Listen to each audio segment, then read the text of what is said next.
Ang tunay na pandemic, hindi COVID-19, kundi ang lumalalang kaso ng obesity at chronic illness tulad ng hypertension, diabetes, sakit sa puso, cancer, kidney disease, at marami pang iba.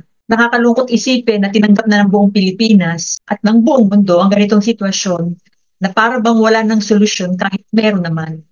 Ang katabaan at ang sakit ay hindi bunga ng pagtanda. Ito ay bunga ng mga maling pananaw na kung saan ikinulong natin ang ating mga sarili sa matagal na panahon.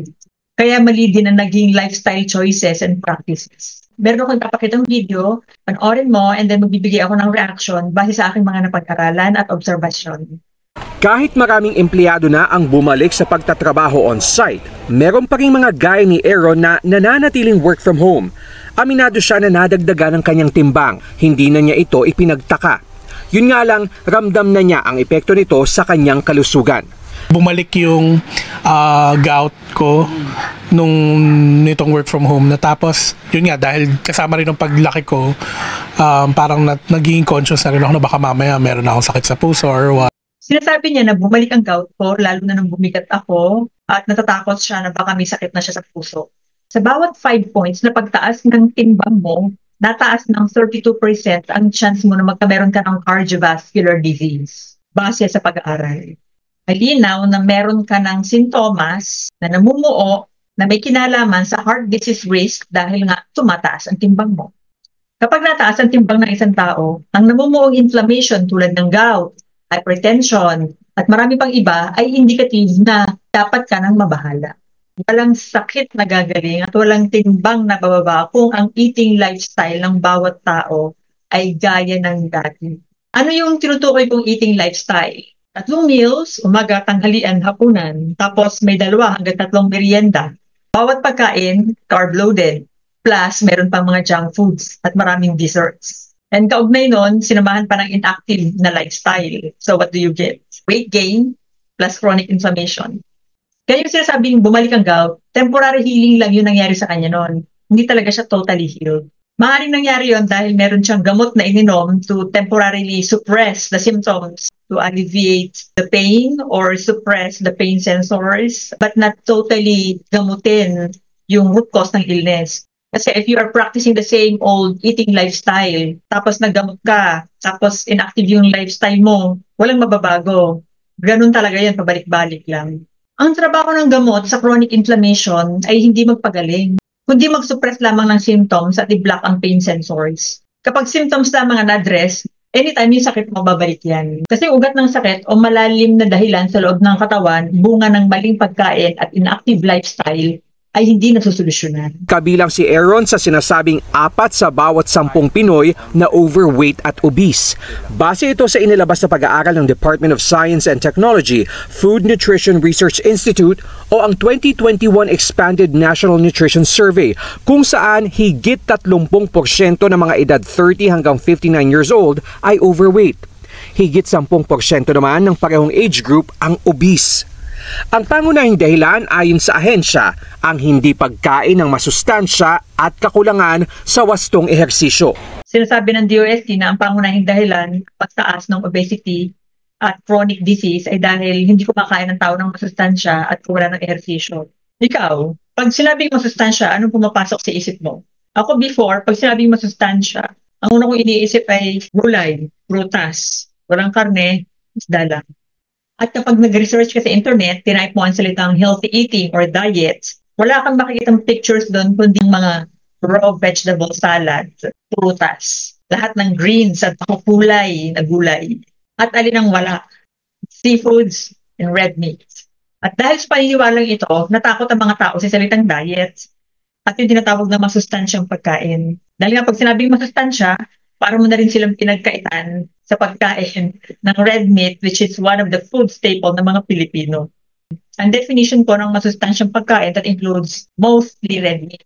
Samantalang sa iba, dahil natatakot sila sa red meat na nagkakos daw di umano ng sakit sa puso at pagbara ng ugat, hindi kasama ang red meat doon. Instead na masustansyang pagkain, mas tamang sabihin na nagbibigyan ng advice na kumain ng mga pagkain na whole, real food at minimally processed foods lamang. Mas specific yun. kaysa dun sa word na masustansya. What could be masustansya para sa'yo, hindi masustansya para sa akin. Dahil ang tunay na masustansyang pagkain ay mostly found in real whole foods at hindi altered ang composition. Pag sinabing real whole food, the food is the ingredient itself. Pag sinabing meat, meat lang. Pag sinabing gulay, gulay lang. Pag sinabing isda, isda lang. Kapag minimally processed yan, for example, ang red meat, ilagyan mo ng salt and pepper, then iniluto mo, nag-undergo na yun ng processing. So that is minimally processed. Pero kailangan mo siya for your digestion. Hindi mo naman makakain ng karne ng hilaw. May process na naganap, pero siya ay makukuhanan mo ng sustansya. At kung mas magiging specific ang advice ng mga medical authorities at gobyerno para sa kung ano yung dapat at hindi dapat kainin, hindi malilito ang tao. For example, ang karne na bagong katay, binili mo sa palengke, whole real food yan. Pero kapag yan ay ginawa mong hotdog, ultra-processed na yan. It is considered already as junk food kasi marami ka nang inilagay diyan na hindi na dapat kinakain ng tao. Ang junk food, tulad ng chichirya, walang duda, basura yan. Pero kung kakainin mo ang patatas, iniluto mo lang ng konti, nag-undergo ng cooking processing, pero it's real form pa rin siya. Ang sariwang gulay sa palengke, pag binili mo, full real food yan. Pero kapag ang corn na nasa lata ay binili mo na loaded with syrup, junk food na yan. So yun ang difference ng whole real food sa ultra-processed food. Yung whole real food, yun ang kailangan ng katawan for optimal health. Yung ultra-processed food, yun yung mga basurang pagkain na nagbibigay sa iyo ng lason at weight gain. Isa rin sa advice na ibinibigay ay syempre ang exercise. Maraming benepisyo ang exercise. Pero baka magulat ka sasabihin ko, hindi kasama doon ang weight loss. Ang malimit sinasabi ay mag-exercise ka para pumayat ka, and then pag pumayat ka, bubuti ang pakiramdam mo.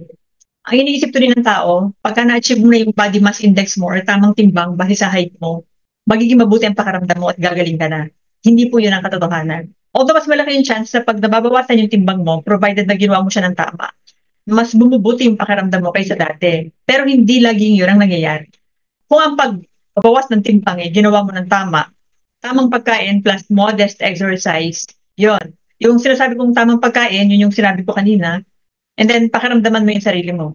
Pero kung nag-exercise ka lang, you cannot outrun, kahit pamilya-milya ang takbuhin mo, you cannot outrun a bad diet. Pag tumatakbo ako every morning, yung mga tao na nakikita ko nag-exercise, tumatakbo din ng matagal, nagtataka lang ako na ilang taon ko na sila nakikita but they cannot manage to keep the weight off. Pero ina-advise daw sa kanila, di naman ng doktor, kahit anong kainin, basta itakbo lang. Araw-araw nag-jogging sila, bakit yung timbang nila ay lalong tumataas? At sinasabi nila na lalong nabigat yung pakiramdam. At mas dumadami yung nararamdaman nilang pain. Dagdag ni Baez, makatutulong kung may wellness team ang kumpanya na tututok sa mga empleyado para i-promote ang healthy lifestyle. Meron sa amin yung mga pa-Zumba sa office, pero online. Like ako, hindi naman talaga ako sumasali sa mga ganong event. So, tas mahilig pa akong kumain. So, ang challenging dito, syempre po, unang-una is yung pondo. Halimbawang, nakagawa naman tayo ng goals and plan, pero kung ayaw naman talagang sumunod, it's useless. So, kailangan talaga yung time na i-devote ng ating mga employees, mind setting. Umaasa ang DOST-FNRI na kasunod ng resulta ng survey, mas tututukan ng mga employer ang kapakanan ng kanilang mga empleyado, lalong-lalo na ang kanilang kalusugan. Dahil paano nga ba naman magiging matagumpay ang isang kumpanya kung ang mga tao nito ay mahina at sakitin? Maganda kung ang wellness sa workplace ay pinopromote. It only means na concern ang management sa wellness ng mga empleyado. After all, ang productivity ng empleyado, isa sa factor ay kalusugan. Kung hindi ka fit to work, how can you be productive? Kaya lang, by sa personal experience ko, yung mga ganun yung programa hindi nagtatagal. Bakit ko nasabi? Sa una, excited ang mga tao. Pero habang yun tumatagal, walang ginugusto ang tao kundi umuwi ng maaga sa kanilang pamilya and then sama-sama silang kumain. Makakatulong lamang ang ganitong klase ng problema kung ang bawat tao ay bibigyan ng wastong kaalaman tungkol sa nutrition.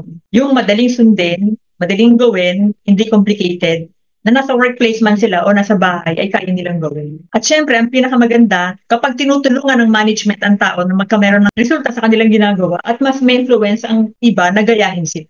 Pero kung ang nangunguna mismo sa activity na to ay hindi alam ang ginagawa, kulang sa kaalaman, kulang ang diin sa programa, at ginagawa para idaos lamang yung programa, mararamdaman at makikita yun ng mga tao. Ako personally, naniniwala ako na if not all, may mga tao na susunod dyan, magkakameron ng resulta at may influence ang iba provided na nakikita ng tao na ang management ay determinado na magkameron sila ng kalusugan, pero kailangan nasa tamang pamamaraan. Kahit saan tayo naroon, bahay man yan, or workplace man yan, or tumawid ka man ng ibang bansa, kapag meron tayong tamang kaalaman sa pagtataguyod ng sarili nating kalusugan, walang imposible. Yung modern day foods at ultra-processed food na puro laso na ibinibigay sa katawan, kaya nagkakameron ka ng weight gain at chronic inflammation, wala ka na magagawa dyan. It's everywhere. Pero, may magagawa ka sa food choices. Walang pagkain na kusang lalapit sa bibig mo kung hindi mo yan binili at inimbak sa kusina mo. Ang health motivation, kailangan sa iyo muna manggaling, hindi sa dikta ng iba. Nakakalungkot isipin na may mga tao na kapag nagda-diet ka, ang tatanong agad sa iyo ay, may sakit ka ba? Parang sinasabi ba nila na kailangan mo muna magkasakit bago ka magtama ng pagkain? Yun na ba yung pananaw ngayon ng society? Kailangan ba magkasakit muna bago mag-diet? Hindi ba pwedeng baliktad? Itama mo na ang pagkain mo dahil ayaw mo magkasakit. Ano ba yung gusto mo? Preventive or reactive? Your body, your health, your choice. Sabi nga, ang disiplina, ang definition, yung ginagawa mo hindi dahil gusto mo, kundi dahil kailangan. At yun ang pinakamahirap gawin. Pero kapag focus ka sa goal mo at alam mo yung ginagawa mo, hindi dahil gusto ng iba, kundi yun ang makabubuti para sa'yo, hindi siya mahirap gawin. Hindi totoo yung paniniwala ng tao na as you age, magkakasakit ka. Napakabuti ng ating creator para bigyan tayo ng katawan na walang kasing galing. Hindi tayo kinreate ng nasa taas para magkasakit. Pero binigyan niya tayo ng choice over our body at doon ka papasok. So, sana may natutunan kayo dito sa video ko. Please feel free to comment. I would love to hear from you. And thank you so much for watching. Bye-bye.